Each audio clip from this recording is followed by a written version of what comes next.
कहाँ ही सुंदर बेटी के जन्म भयो, देवी सरस्वती कहाँ ही अकेला विवाह सुनाम। देवी सरस्वती कहाँ ही अकेला विवाह सुनाम। देवी जनकपुर सुंदर बेटी के जन्म भयो, देवी सरस्वती अयोध्या में हो खेला विवाह सुनाम। देवी सरस्वती अयोध्या में हो खेला विवाह सुनाम।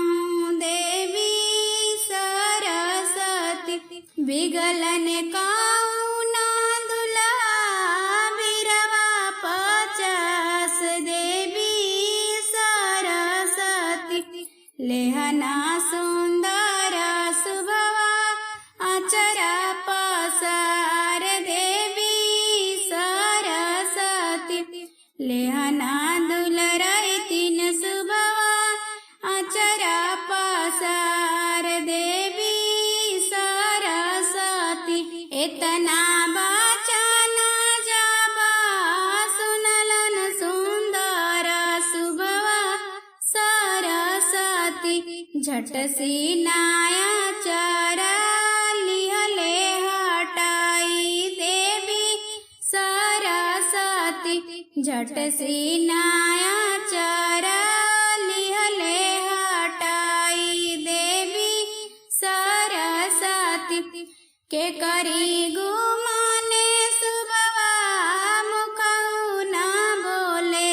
देवी सरस्वती के करी गुमाने सुबवा अचरना पसर ले। देवी सरस्वती के करी गुमाने सुबवा अचरना पसर ले। देवी सरस्वती पापा के गुमाने सुबवा मुखऊ ना बोले। देवी सरस्वती भैया के गुमाने सुबवा अचरना पसर ले। देवी सरस्वती भैया के गुमाने सुबवा अचरना पसर ले।